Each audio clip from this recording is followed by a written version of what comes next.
Hi everybody, welcome back to my channel. Not so long ago I did a video about how I track my book collection, the books that I've purchased, the books that I've read, and I do so in Excel. The response to that video was very positive, and I want to thank everybody for taking the time to watch it and to respond to it. So today I wanted to introduce or talk to you about another tool that I use quite often. This isn't anything that I use for my actual book collection, but it is a tool that is immensely helpful in doing this BookTube thing. The program is called Asana, and I was first introduced to it through the company that I work for. It's a web-based task manager, so to speak. And yes, Google has something similar. You can obviously put tasks and everything in a Google Calendar, but I found Asana to be just very user-friendly and revolves around projects. So you can set up a project and have tasks and have subtasks, and you can have different assignees if you're using it for business purposes. But you can certainly open your own account for just you as an individual. It is free to use. There are some upgrade options available, but I found that they're unnecessary. I don't need to upgrade in order for Asana to work for me for what I need it to do. And hopefully after this video, you guys might find it helpful in your own BookTube organizational life. As soon as I sign into the program, which is it's a web-based program, so you're just going to a web address and logging in. And as soon as I sign in, I can see a list of my tasks. These are all of the things that I have created for myself that I need to make sure to do. You can organize this list to show your incomplete tasks, your completed tasks, or everything. So I'll click on all tasks for now. And then you can change the sort view to due date, for example, and I can see the oldest tasks at the top and the tasks that aren't due until quite a ways away down at the bottom. To use Asana very simply, you can just add tasks, and any task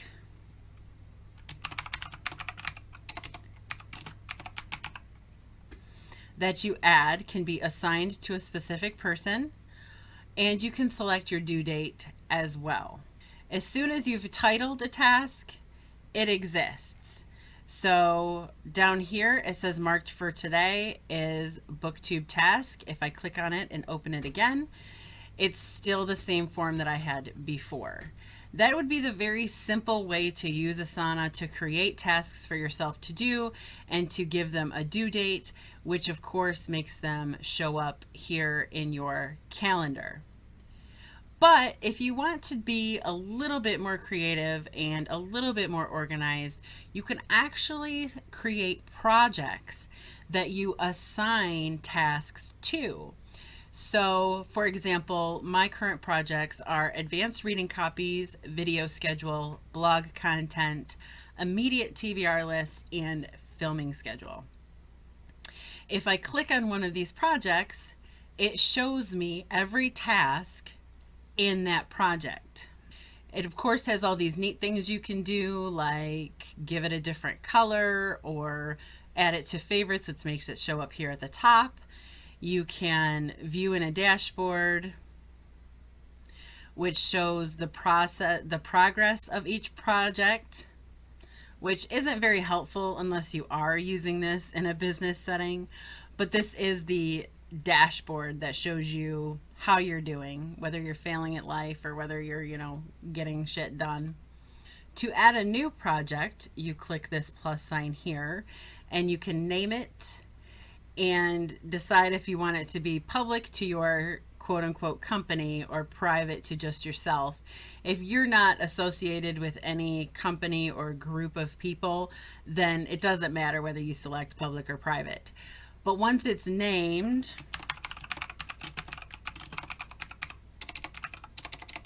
if I could type, I can create project, and then I can feel free to start adding tasks to my project. I can assign it, I can give it a due date, and then a title, and maybe you want subtasks for this particular task. This button will allow you to say, you know, film, edit, upload.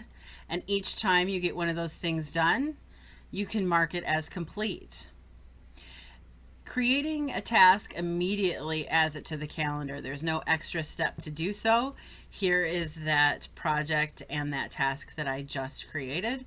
And if you click on it in the calendar, the task pops up in a separate window. So that's really nice. If you want to get rid of a task, these three dots give you extra options, the first of which is to delete tasks. In order to put it into context, let me go into my video schedule project. So in this project, I list out the videos that I want to create or film and post to YouTube. Here is how to use Asana for BookTube. So I have that as the main task's title. And as subtasks, I have to film the video, edit the video, upload the video, and then add the video to my blog. So as I get these steps done, I will mark them as complete. And once everything is settled, I can mark this is complete too, which moves the actual task from my incomplete tasks to complete tasks. And then looking at the calendar, it sort of grays them out a little bit, as you can see. Earlier today, I did film the Her Last Day review by T.R. Reagan, so I'm going to mark that as filmed. When you set a due date for a task and you've gone past that due date, you can see that it shows up in red text. The due date for this task, Breakaway by Sophia Henry, was August 28th. Now, truth be told, I did complete that, or at least I completed what was my obligation portion of it. I gave the NetGalley feedback. I just never wrote a NetGalley review or a Goodreads review, and I have yet to put it on YouTube. That's okay. I can go back and I can change the due date of this task to, we'll do September 16th today. And then it's no longer showing as overdue. It's actually showing as being due today. That automatically moves it on my calendar. You always have to click to show weekends. It drives me crazy.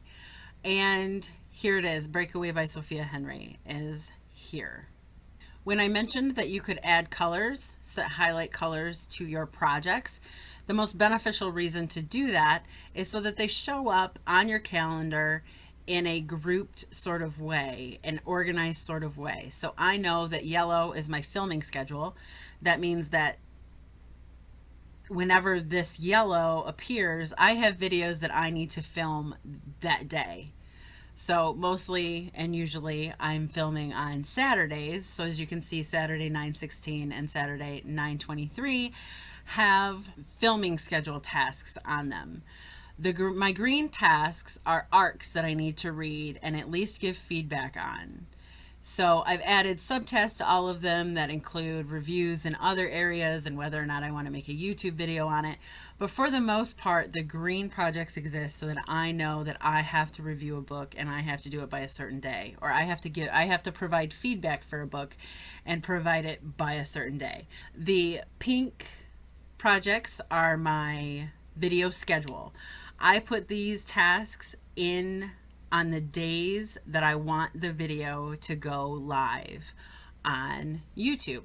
So as you can see, this is the 16th. This is the day that I am right now. Upcoming next week, I have Her Last Day by T.R. Reagan, most intriguing upcoming releases, and The Tethered Mage by Melissa Caruso. I'm filming this video on Asana, and I want that to go live on September 26th. So that is where I will find the task for that. I'm in the middle of filming it, so I'm going to go ahead and mark that as complete. And I even have a couple of videos already done and ready to go for October. And then lastly, the blue project are my immediate TBR project. These are books that I want to read right away, and I've created a due date for specific books that I intend to create a video and have it go live that day, but I haven't read the book yet. So if I think that I want Pen Pal to go up on October 11th, I know I need to get Pen Pal read before I need to get A Funny Thing Happened on the Way to Heaven read. It's just a way to stay organized, to stay one step ahead of the next thing that you need to do. And I can glance and say, okay, well, if the Demonologist video doesn't need to come out until the 30th, then that's not the next book I'm going to read. Here are some extra books that I'm thinking that I want to read, but they don't have specific due dates or a place where I want to have a video scheduled for them. So they're just kind of sitting here as reminders, like, hey, I can choose one of these and replace any one of these. The other awesome thing about the calendar is that you can drag tasks to different days, and that automatically changes the due date of that task. You don't actually have to go in and physically change the due date, which is awesome. Like I said, Asana is just very user friendly, and I find it way more convenient to use than say Google Calendar. Google Calendar is great for keeping appointments, but it is not the way that I prefer to manage my tasks. Some people still prefer to use old school day planners, and that's cool too. But thankfully, my company introduced me to Asana, and I found it very, very helpful to keep my BookTube stuff organized and help me actually get the things done that I want to get done. Is it a little bit more than someone might need for just running a BookTube channel? Sure. But in my opinion, it's worth it. Granted, I already knew how to use it because I was using it for work, but it really is like the most awesome thing as far as being quick, being convenient. It's web-based, so you can access it from any device, not just your computer. It's not a physical calendar that you have to carry around with you, and I think it's awesome. But I'm going to leave it up to you guys. Let me know what you think about maybe using something like Asana, or maybe you use something that you think is still better than Asana. I like to hear how you guys stay organized, and I like to know how you guys are managing the beast that is BookTube, because sometimes it can grow a little bit out of control with things that you have to do and things that you have to remember to do when it comes to, oh, did I post a Goodreads review? Did I give my feedback to the publisher on any arcs? Did I edit my video? Did I add end cards to my video? Did I, all sorts of things that you can actually schedule a task for that you have to mark off as complete. Otherwise, you get emails about it. Asana will send you an email reminding you that you have a task due very soon. Or they'll send you an email telling you, hey, this task is now past due. What do you want to do about this? And so it's impossible kind of to escape Asana once you have committed a task to a specific due date. You don't just have to go back into Asana and look at the calendar. Asana will alert you to anything that needs to be done right away. And of course, you have several options for email notifications with the program. So that's how I use Asana to stay organized when it comes to filming and uploading and reviewing and getting advanced readers copies, and what do I want to read and what do I need to read. And you've got all the insider information now. There should be no surprises when it comes to what's up next on my YouTube channel. Let me know what you think about Asana. Let me know if you use a different program that you think might be even better, because I'm always open to doing things more efficiently.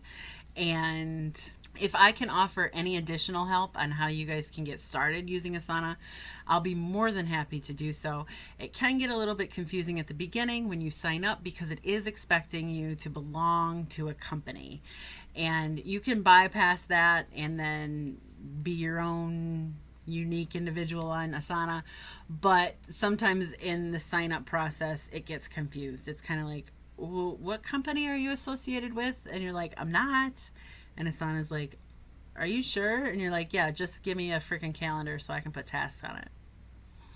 But I'd be more than happy to help out anybody who wants any more information or who is committed to signing up for it and using it. Like I said, it is free. And it's a big help to me. So I hope you enjoyed the little insider look on what goes on in this brain, how I get this brain organized. Thank you so much for watching, and I will see you all very soon.